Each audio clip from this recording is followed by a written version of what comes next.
Now अब हम यहाँ पे डिस्कस करेंगे थ्योरम 10.2 और थ्योरम 10.2 हमारे पास है the lengths of tangents drawn from an external point to a circle और इक्वल।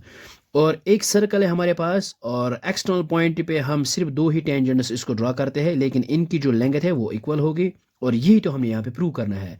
तो सबसे पहले हम यहाँ पे ड्रॉ करते हैं सर्कल और two tangents from an external point. So ये है हमारे पास एक सर्कल विद सेंटर ओ और P is the external point और यहाँ पे हमने टेंजेंट्स दो ड्रॉ किए हैं और हमने यहाँ पे प्रूव करना है length of A P is equal to length of P B या B P. So it mean is that हमने यहाँ पे प्रूव करना है these two lengths are equal. तो सबसे पहले हम यहाँ पे गिवन लिखते हैं। सो ये हमने यहाँ पे लिखा है given a circle with centre O, a circle with center O in which AP and PB are two tangents, AP and PB are two tangents drawn from an external point P। और prove हमने ये करना है कि distance of A B means length of A P is equal to length of P B. और अब हम यहाँ पे कॉन्स्ट्रक्शन करेंगे, हम यहाँ पे ज्वाइन करेंगे O P and O A and O B. So ये हमने यहाँ पे लिखा है construction join O P O A and O B.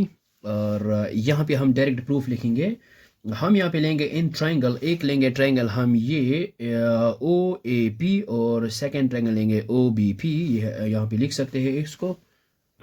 और इन दो ये हमने यहाँ पे लिए है दो triangles, in triangle O A P and O एक दो हमने ये ट्रायंगल ली है और सेकेंड ट्रायंगल दिस ट्रायंगल। और यहाँ पे हमने हमारे पास सबसे पहले ये है O A is equal to O B, why this is radius. So O A is equal to O B, यहाँ पे लिख सकते हैं रीजन रेडियस ऑफ सर्कल। और सेकंड है यहाँ पे ओ पी जो है O P this is common, यानी O P is equal to O P, so ये है common, this is the common. और एंगल अगर हम यहाँ पे देखेंगे ये है angle at the point of contact, ये है ईच 90, यहाँ पे angle O A P is equal to angle O B P. So यहाँ पे लिख सकते हैं angle O A P is equal to angle O B P, यहाँ पे लिख सकते हैं ईच 90, ये दोनों यहाँ पे 90 है angle at the point of contact.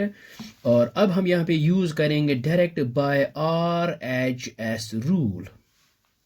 So R H S rule means है यहाँ पे आर मीन्स राइट एंगल, एक तो है यहाँ पे 90 90, ये दोनों यहाँ पे है 90 और फिर है हाइपोटेन्यूज 90 अपोज जो है ये हाइपोटेन्यूज इन दोनों का कॉमन है और फिर है एक साइड यानी O A is equal O B. So R H S rule triangles are congruent.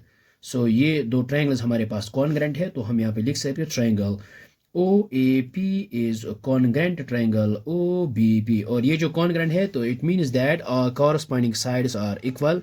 We know that जब हमारे पास दो ट्रायंगल्स कॉन्ग्रेंट होंगे तो इनके जो कॉरस्पॉन्डिंग पार्ट्स है मीन्स कॉरस्पॉन्डिंग साइड जो है वो इक्वल होंगे। तो हम यहाँ पे लिख सकते हैं A P is equal to P B, why reason is C P C T corresponding parts of congruent triangles वो इक्वल होंगे। सो आई होप आपको ये समझ में आया होगा, ये बहुत ही आसान है। So thanks for watching this video.